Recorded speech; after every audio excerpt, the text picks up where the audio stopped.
Super Bowl took place. And there was excitement about him. You had Kendrick Lamar performing at halftime. Of course, you had the Eagles playing the Chiefs. I called it. Congratulations on the Eagles. Jalen Hurts, that amazing defense winning the Super Bowl. Then you had John Baptiste singing the national anthem. You had, of course, Ledisi singing the national anthem. And folk are always whining and complaining. And so here's my boy, Armstrong Williams. Armstrong, we cool. You know we get along. But you knew I was going to hit your ass after you posted this on Twitter. Yet again, the National Football League has decided to desecrate the sacred American sport of football, a sport that has united Americans for decades by playing the divisive Negro national anthem before the game. Now look, I certainly have no problem with there being a Black American national anthem, but there's a time and place for everything, and the Super Bowl is not the time nor the place.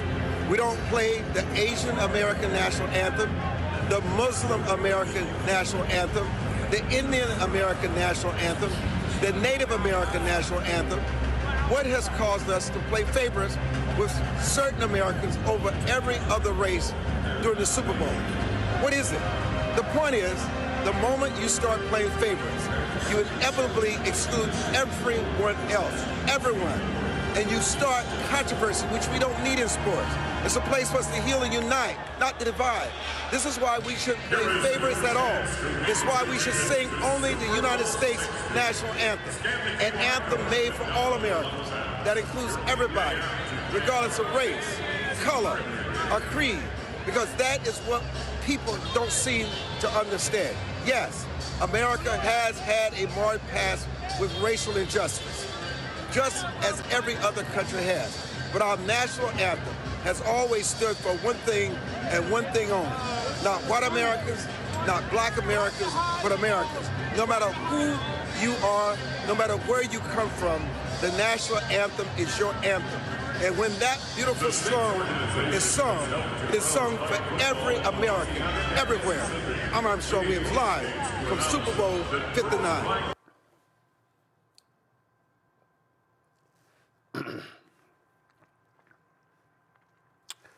First, Armstrong, that was some bullshit that also was filled with lies. First of all, ain't no Asian national anthem. Ain't no Latino national anthem. Ain't no Muslim national anthem.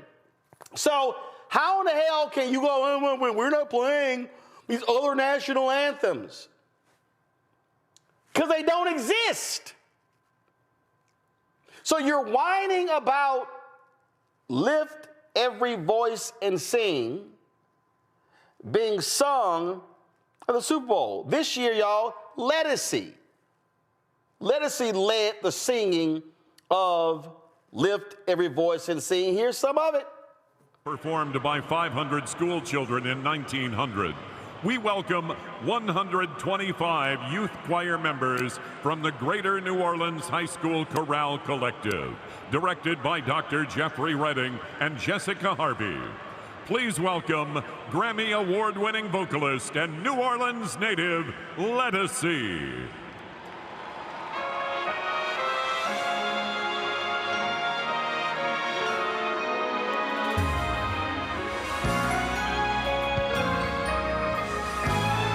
Okay, so Ledisi in that choir, singing, lift every voice and sing the Negro National Anthem. And for the people who have no clue, who have no understanding, who know nothing about history, Lift Every Voice and Sing was not penned by James Weldon Johnson as the Negro National Anthem. No, it's a hymn. It's a Christian hymn. The song was first sung publicly at a celebration of the birth of former President Abraham Lincoln.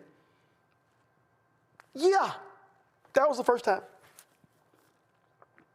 It wasn't until some 30 years later that the NAACP called it the Negro National Anthem because it spoke to the fight against racism by black people. So the author of the song, of the Christian hymn, never called it the Negro National Anthem. That was it being coined by the NAACP. And so all these people, all these right wingers, why are they singing, the Negro National Anthem? Why are they, I don't understand why. This is just wrong. It's not right. It's just showing we're not unified. It's all this little whining and complaining. And among these idiots who love running their mouth is that dumbass who's in Trump's ear, Charlie Kirk, the one who wants to get rid of the Civil Rights Act and MLK holiday. Go to my iPad. So he tweeted this: only our actual national anthem should be performed at the Super Bowl. And my boy Ben Watson, the former NFL player, Super Bowl winner, he goes, why so much hate for America the Beautiful? I think it's a beautiful song about our country. Oh, I'm sorry. Were y'all aware that there was another song sung and performed? Yeah. Cue it up. Trombone Shorty of New Orleans and Laura Daigle. Guess what?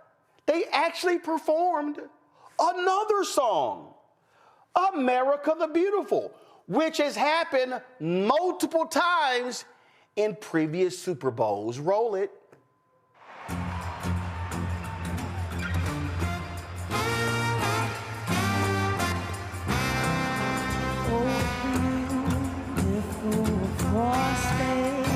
Skies and the waves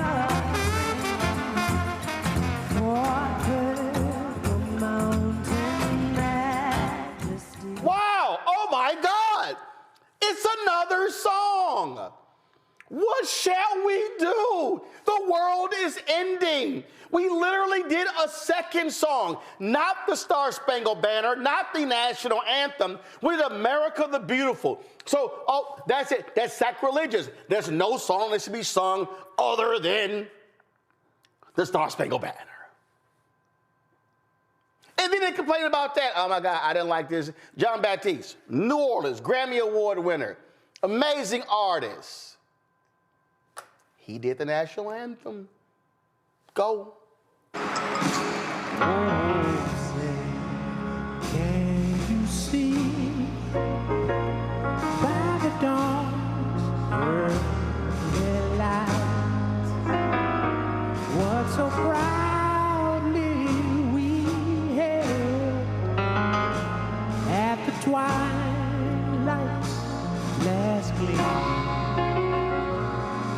Broad stripes and bright stars through the perilous fight.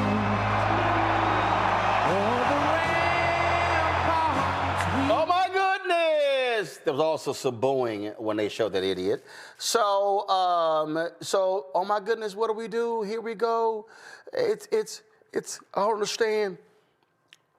And what did Armstrong say? Oh my God, that song, that beautiful song. That song that speaks for all of us. The song that represents all of us. This was a piece that was published in the Washington Post 5 months ago. The ugly reason the Star Spangled Banner didn't become our national anthem for a century. Oh my goodness, what did I just say? Yeah, y'all, when the Star Spangled Banner was written, it did not become the nation's anthem until a century later. I don't understand. I mean, this song was written in September of 1814.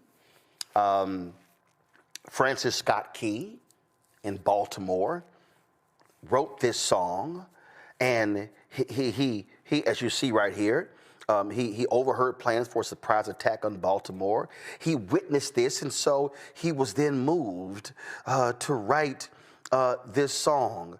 And, oh, I'm sorry, who was Francis Scott Key? Francis Scott Key was a slaveholder, like many of the founding fathers. Francis Scott Key also was an anti-abolitionist. He did not want to see people of African descent to be free. So he penned the Star Spangled Banner. And, you know, we sing it. The problem is we don't sing the full song. And we don't sing the full song because that third stanza is problematic. Because the third stanza talks about slaves and the British. Please show it. So the third stanza, and where is that band who so vauntingly swore that the havoc of war and the battle's confusion, a home and a country should leave us no more. Their blood has washed out their foul footsteps' pollution. No refuge could save the hireling and slave from the terror of fight or the gloom of the grave. And the Star-Spangled Banner in triumph doth wave over the land and of the free and the home and the brave. He writes about those slaves. Go to my iPad. These lyrics are a clear reference to the colonial Marines, according to Jefferson Morley, author of Snowstorm in August, Washington City, Francis Scott Key, and the Forgotten Race Riot of 1835. Quote, they are clearly meant to scorn and threaten the African Americans who took the British up on their offer, he wrote in a recent essay for the Washington Post. Key surely knew about the colonial Marines, and it's even possible he saw them among the contingent of British ships that sailed into the Baltimore harbor. Because you see, there were people who were enslaved people of African descent, who the British said, if you fight for us, we win, we will give you your freedom. And black folk, they say, oh, we will take up arms and we're not trying to be enslaved. And so Francis Scott Key was not happy to see them fighting for the British. The other reason it was dropped because in World War I and II, the British became our allies. And so therefore, they did not want that to be seen as a point of contention. That's the history of the Star-Spangled Banner. So Armstrong, you're full of shit by saying, oh my God, it's a song that brings us together and all. You're wrong. The actual song doesn't. The actual song was written by a slaveholder. The actual songwriter, see again, I'm juxtaposing two different songs. James Weldon Johnson writes a Christian hymn. Slaveholder Francis Scott Key writes a song that praises the slaveholders, that praises them in their fight for the British, and degrades the enslaved people of African descent for fighting with the Brits. So actually, Armstrong, if I am to compare two songs that really represent America, represents Americans, that represents unity, then I probably will say, if I am comparing the history of these two songs, the songwriters of these two songs, then I probably will say that Lift Every Voice and Sing is much higher and more representative of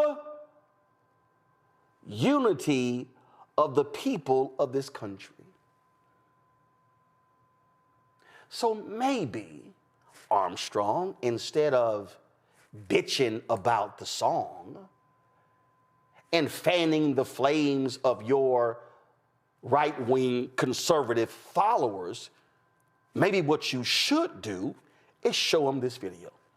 Maybe what you should do is offer them some education. Maybe what you should do is teach them what real American history. But maybe the problem is because MAGA and the right wing desperately wants to remove certain books out of classrooms. MAGA and the right wing and the Republicans don't want their white kids and their followers to be taught all of these proper and correct things about American history. Maybe because what they want them to do is they want them to maintain a level of ignorance, so they walk around thinking that this song is all about unity and we're together, when in fact that is not what the Star-Spangled Banner was about. Because I also thought that you conservatives, when it came to the Constitution, were original constructionists, that you were originalists, that you wanted to really study and you believed in the original intent of the framers' words, not how they were interpreted, but the original intent. So therefore, Armstrong and all of you MAGA, right-wing, conservative, Republicans, ideologues, if I choose to be a constructionalist and an originalist when it comes to the text, then if I study the Star-Spangled Banner, I see how deeply rooted it is in slavery and evil. But if I study that Christian hymn of James Weldon Johnson, what I will see is a song that was written from a place of Christian unity. So forgive me if y'all are so bothered and sensitive to the song Lift Every Voice and Sing, also known as the Negro National Anthem, being sung at the Super Bowl, and in the words of Della Reese from Harlem Nights, kiss my entire ass. We'll close it out with my panel. Congo, you first.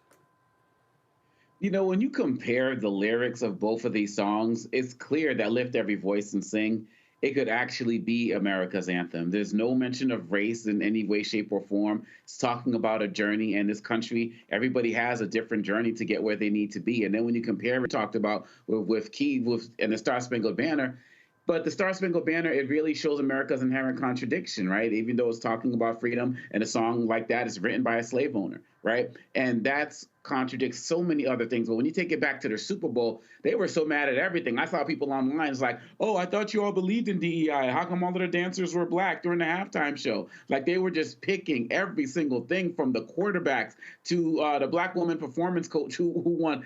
They could not help. And of course, they had problems with black singers of the Star-Spangled Banner, as well as Lift Every Voice and Sing, of course. So this is what they're going to do. They have nothing to say about Trump doing a military salute during that, which made no sense whatsoever. So they're going to keep pushing to make sure that we're not represented in any way, shape, or form. And the fact of the matter is, for an event like that, they also noticed, we remember, Roland, they removed end racism from both sides of the field as well. So they were trying to do something, but by representing us with the Black National Anthem, that was powerful. Ledisi killed it. Having the high school students there, the representation was real. And this is just an example of how, in the face of all of the ignorance and hate and disrespect, as they continue to come for us in our culture, we got to continue to shine bright on every stage. And that's what we did yesterday. Well, it's quite hilarious to me, Tommy, when they are going on again and on and on and on.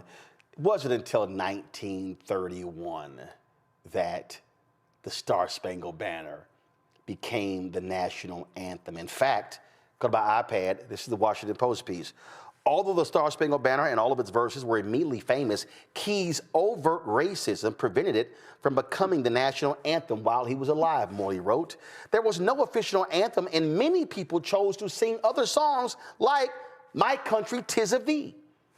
Key's anthem gained popularity over time, particularly among post-Reconstruction white Southerners and the military in the early 20th century, all but the first verse were cut, not for their racism, but for their anti-British bent. The United Kingdom was by then an ally. Yeah, Roland. Well, you know, that's what happens when you buy the 45 instead of the 12-inch. Yeah, you know, but listen, seriously, though, with all due, you know, in all fairness to Armstrong Williams, you know, they could have had somebody sing Sweet Caroline for the white people, and they didn't. And that was hurtful. But no, you know, I was watching that Super Bowl last night, and you know, there was like, I was looking at Twitter, and you know, as my daughter would say, the white people were pressed, and I was watching, especially the halftime show, and you know, about a minute in, I noticed there was not a single white performer on stage, anywhere to be seen through that whole halftime show. But I noticed that because it made me think of how far we've come. That, you know, when I was coming up, you know, there was a Public Enemy song where they bragged about Doug Williams and getting to have a black quarterback. And look where we are now. So, you know, if anything, you know, we have come a long way, but we also haven't, you know. The more you think that something's changed, the more somebody comes around like Charlie Kirk or Armstrong Williams to remind you that no, you know, there's always going to be a backlash or a white lash, as they say. Well, again, I just think it's hilarious, Julian, that all they do is sit here and whine and complain and do all of these things when the history is very clear, but their desire is to whitewash the history because they don't want Americans to know the true history. Well, this movement, this anti-DEI movement, this anti-blackness, it's about erasure. They want to make sure that people don't know what our contributions are. And so it's really important that we continue to put them out there, as Alma Congo said, to put them out there and to have us shine in every way. I just, getting rid of the end racism sign is a step backward, but singing the Negro National Anthem, one of my favorite songs in the world, is a leap forward. And frankly, white America, y'all need to learn it too. And as it could be our national anthem.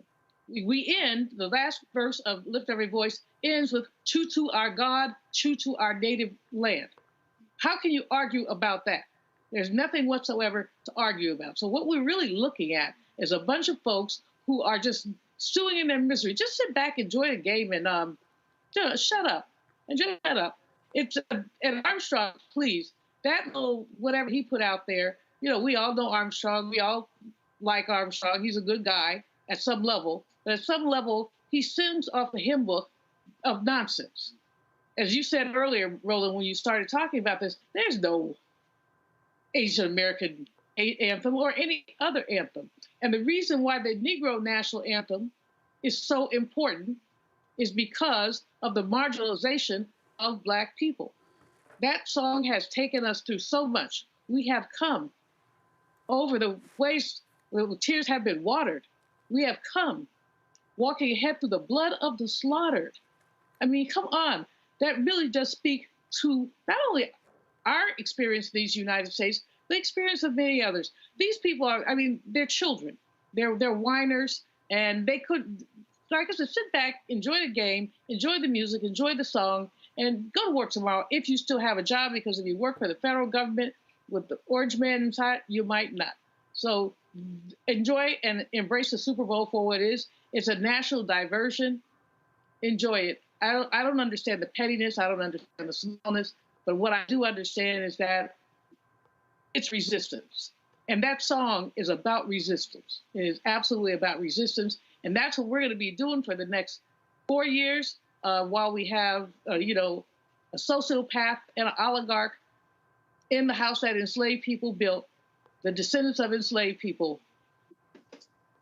You know, when we sing it together in our things, some of us after third verse, we lift our fists, and that's what I'm doing now. Well, and just in case people don't understand, James Weldon Johnson wrote Lift Every Voice and Sing to honor Booker T. Washington. In 1917, the NAACP often began to refer it as the Negro National Anthem, and that was 14 years before Congress actually made it the national anthem. So for Armstrong and the right wing and all of you, it was called the Negro National Anthem before there ever was a national anthem. So again,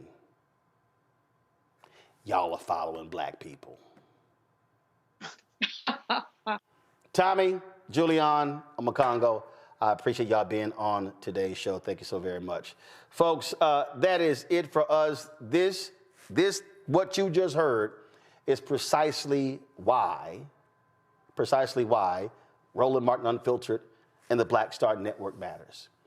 You watch Fox and all the rest of these people, they are going to sit here and be whining and complaining about these things. That's not what we are going to do. We are going to speak to the issues. We're going to give the history lesson, because the problem that we have, we're discussing public education earlier, that this public education system of ours does a horrible job of actually teaching our history. It does a horrible job of speaking to our history, what actually happens. This is not about, well, no, we're giving our interpretation. No, we're outlining the facts. And so when you support this show and support this network, you're supporting me and hosts who are about educating and teaching, empowering, enlightening, uplifting, and not being afraid to call a thing a thing. And so when you hear me say this, I speak it with all truth. We don't have millionaires and billionaires who are cutting us checks. Not even one check, not even monthly checks. But you, the regular, ordinary person, you are standing with us because you know what this show matters. You know what this show means, because we have the ability to fight this level of hatred all across this country. And so, when you give to us, you make all of this possible. So support us. Join our Bring the Funk fan club. Contribute and if you can't give $50, if it's less, guess what? Somebody gave us $1.08. That counts just like $1,000 in $8. So please support us in every way possible. If you want to give via Cash App, use the Stripe app. This is the QR code right here. You can check it out. Go to blackstarnetwork.com. You want to access the QR code. If you also want to support us via check and money order, senior P.O. Box 57196, Washington, D.C., 20037-0196. PayPal is paypal.me/R Martin Unfiltered. Got that? R Martin Unfiltered. If you want to support us via Venmo, venmo.com/RM Unfiltered. Zelle, Roland@RolandSMartin.com. Roland@RolandMartinUnfiltered.com.